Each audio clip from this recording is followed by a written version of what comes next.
What's up, guys? We're gonna do a video about another landmarks, but let's do it.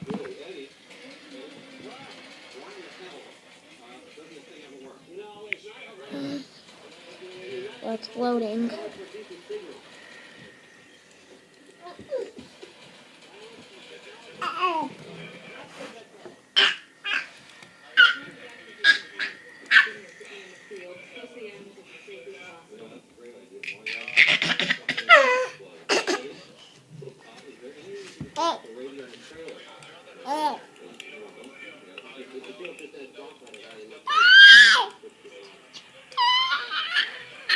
When I was a kid, my parents would sometimes bring me down to my aunt and uncle's place to stay for the weekend.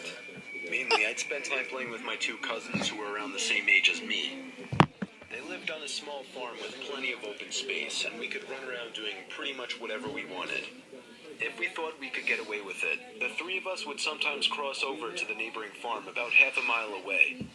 It had been abandoned for decades, with a scattering of derelict buildings and other structures still standing on the property, just begging to be explored. This was, of course, a gold mine for three adventurous young boys such as ourselves, especially after my cousins told me stories about the deaths that took place in the house. It was pretty classic fare. A man goes crazy, axe murders his entire family, hangs himself, returns every night as an angry spirit looking for new victims. Good, grisly stuff. Even at that age, I knew they were probably making it up, or at least embellishing old rumors.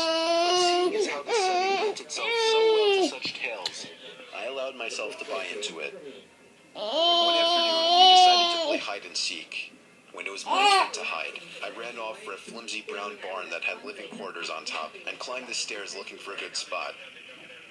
There was still furniture inside, and personal belongings lay scattered across the floor. I maneuvered over broken dishes, tattered clothes, and crumbling books, eventually coming to a small room with a closet. Jackpot. There were even long black dresses still hanging on the rod that I could hide behind. I stepped inside and managed to force shut the folding door. My only illumination was a slit of sunlight that shone through the crack in the door from a nearby window. I crouched down with knees tucked into chest and waited. Some time passed and there was still no sign of my seekers. I waited some more, debating if and when I should give myself up. After nearly an hour, this was starting to get boring. My head drooped. I woke with a jerk. It was pitch black.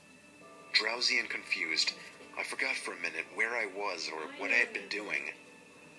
As it came back to me, the realization that it was now nighttime and that I had been abandoned here filled me with sinking dread in the pit of my stomach. I tried to get up, but a sudden cramp in my calf kept me grounded. I squirmed about, waiting for it to pass, when I heard a door slamming shut downstairs, and instantly froze. One of my cousins?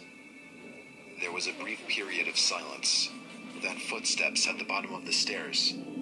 But not just footsteps, a thud too. After every other step. These weren't the footfalls of a child. They were slow, heavy, deliberate. I held my breath, praying they would go away. They did not. The noises continued to ascend.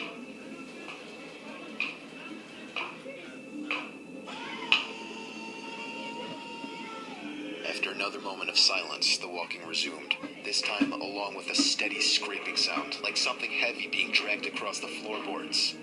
The footsteps made their way through the debris and wandered aimlessly through the various rooms. I thought I could smell something faintly putrid. The constant scrape sent cold shivers coursing down my arms and back. My worst fears were realized when the steps reached the bedroom doorway. They got closer and closer, and finally stopped directly in front of the closet door. I couldn't see a thing. After an agonizing pause, they continued on, over to the other side of the room and out the doorway again. They faded away down the hallway.